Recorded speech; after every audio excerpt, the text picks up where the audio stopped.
Hi all, நல்லா யம்மியான டேஸ்டான இந்த வெஜிடபிள் சூப் எப்படி பண்ணுறதுன்னு சொல்லி பார்த்துடலாமா. இது பண்ணுறது ரொம்பவே ஈஸி அண்ட் இதோட டேஸ்ட் அண்ட் ஹெல்த்தினஸ் பற்றி சொல்லவே வேண்டாம். அவ்வளோ ஹெல்த்தி அண்ட் அவ்வளோ டேஸ்ட்டாக இருக்கும். வாங்க எப்படி பண்ணுறதுன்னு சொல்லி பார்க்கலாம்.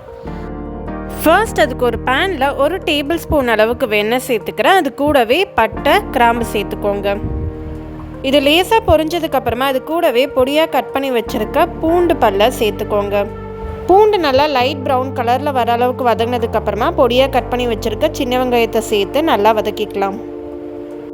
அண்ட் அது கூடவே நல்லா நீளமாக கட் பண்ணி வச்சுருக்க கோஸ், பொடியாக கட் பண்ணி வச்சுருக்க கேரட் பீன்ஸ் சேர்த்துக்கலாம். தேவையான அளவு உப்பு போட்டு நல்லா வதக்கிக்கோங்க.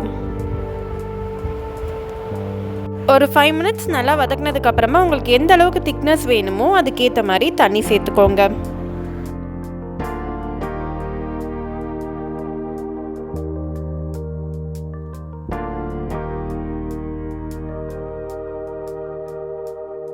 ரெண்டு டேபிள் ஸ்பூன் அளவுக்கு கார்ன்ஃப்ளவர் மாவை ஒரு பவுலில் சேர்த்துக்கோங்க. அது கூடவே தண்ணி சேர்த்துட்டு நல்லா பாலாக இல்லாத மாதிரி நல்லா மிக்ஸ் பண்ணி எடுத்துக்கோங்க. கொஞ்சம் நல்லா லிக்விடான கன்சிஸ்டன்சியில் இருக்கணும். இந்த மாதிரி ஒரு கன்சிஸ்டன்சிக்கு மிக்ஸ் பண்ணதுக்கப்புறமா சூப் நல்லா கொதிச்சு வரும்போது அதில் இதை சேர்த்துக்கோங்க.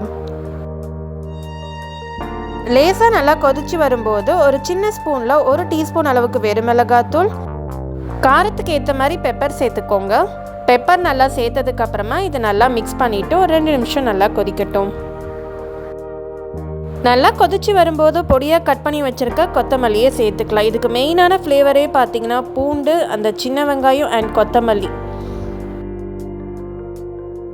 பார்த்திங்களா, பார்க்கும் போதே அதோட கன்சிஸ்டன்சி ரொம்பவும் லிக்விடாக இல்லாமல் கொஞ்சம் நல்லா திக்காக இருந்துச்சுனாலே சூப்பராக இருக்கும்.